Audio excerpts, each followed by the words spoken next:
Materia Ture. Thank you very much, Mr Chair. Last night, Philippa Howden-Chapman and Graham Beattie spoke at the Speakers' Science Forum about their respective research on housing and health. And their point was to talk with MPs actually about the evidence on which we as a community of MPs could build both cost-effective and health-effective policy in housing. This was an issue that was dealt with both by the Select Committee in looking at the estimates, and there has been some budget provision for some parts of some policy around home insulation, but sir, it is weak and will not prove to be as effective as it could be because this government simply won't prioritise this level of evidence-based policy detail. We've seen today, sir, in the 2015 report on household incomes, more evidence about the state of housing for families that should be driving urgency in this policy.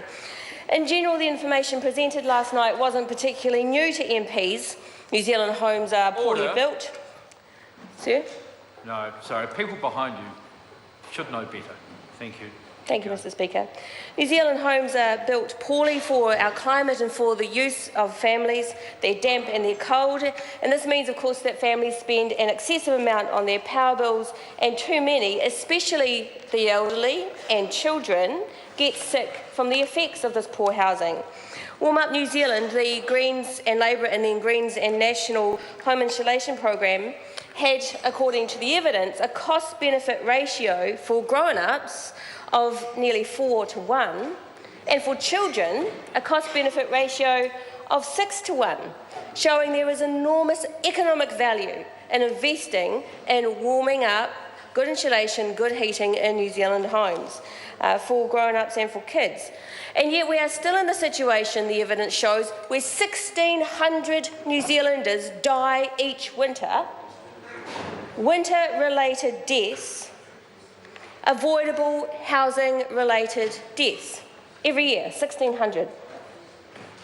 1,600 people dead because of poor housing. That is what the evidence that was presented last night shows. And a very large proportion of them are children.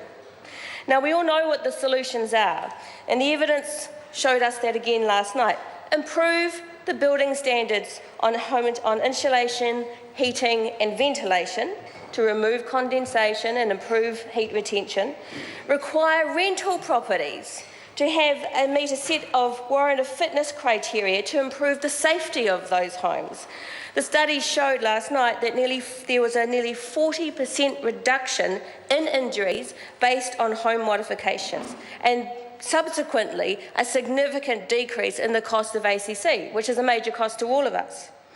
And third, provide home insulation and heating subsidies to increase take-up across all households, not a select few, but across all households.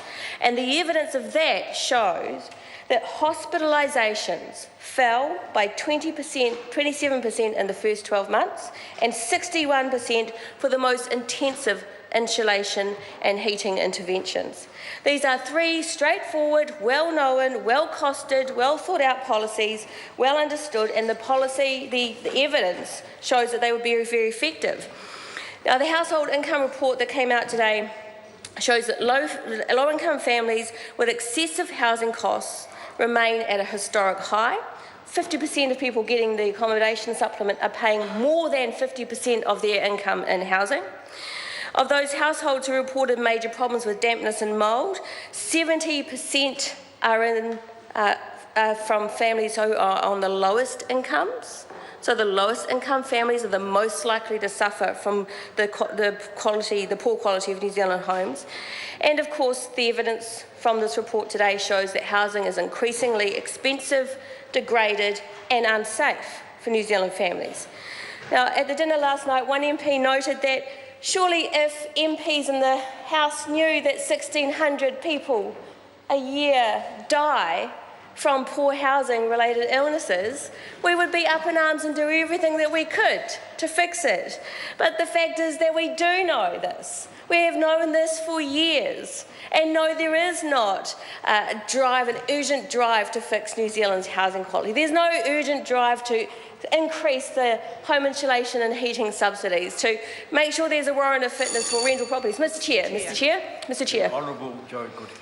Thank you, Mr Chair, for the opportunity